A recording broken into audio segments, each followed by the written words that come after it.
When a powerful judge tried to humiliate Karoline Leavitt for marrying a wealthy man, he had no idea she had receipts. What happened next? Let's just say, the courtroom tables turned fast. Chapter 1. The roast in robes Karoline Leavitt stood calmly in the courtroom, her hands clasped, her gaze sharp. It was supposed to be a routine civic hearing minor property rights issue involving a local business. Nothing unusual. Until Judge Halberd began mocking her. "Ms. Leavitt," he said with a sneer, "not everyone has a millionaire husband to bail them out. Some of us work for a living." The courtroom chuckled. Reporters took notes. Karoline didn't flinch. She knew that line wasn't off the cuff. It was scripted. Deliberate, a political hit job disguised as courtroom commentary. What the judge didn't know was that Karoline had been doing her own research. Chapter 2. A pattern of power. This wasn't the first time Judge Halberd had tried to publicly humiliate women, especially strong, conservative women. He'd made similar jokes before, about appearances, about partners, about wealth.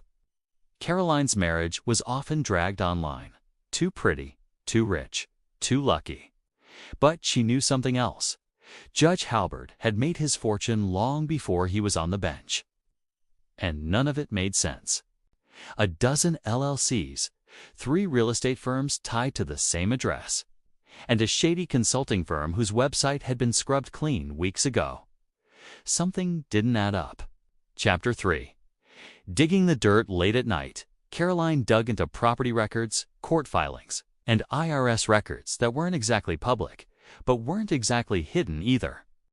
Turns out, Judge Halberd owned 7 properties under shell companies, 1 in the Cayman Islands.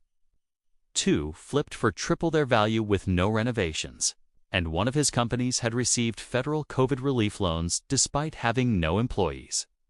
Even more shocking, those loans were forgiven. Chapter 4. Courtroom karma. Karoline could have waited, could have leaked the info.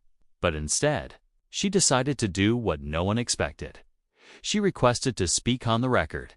"Your Honor," she said slowly, "since you've made my financial status a matter of public interest today, I believe the people have a right to know your financial background."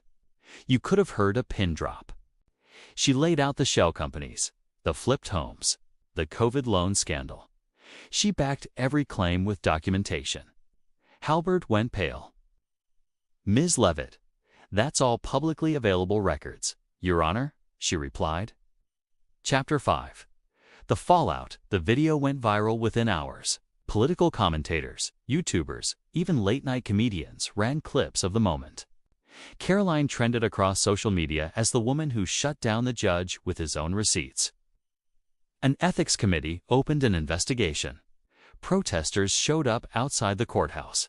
Judge Halberd took an emergency leave of absence. The property hearing was resolved in Karoline's favor in under a minute. Chapter 6. Bigger than her, but Karoline didn't stop there. She launched a transparency initiative urging citizens to investigate the financials of their public officials. "Don't just vote, vet," she said, and the movement caught on. Across the country, young voters, especially women, started digging, asking questions, and holding power accountable. Karoline had become more than a headline. She became a spark. Outro, moral, and message. Never underestimate someone just because they married well, and never mock a woman in public. Unless you're prepared to have your secrets unsealed. Like, share, and comment if you believe in holding everyone accountable. Matter how high the bench they sit on,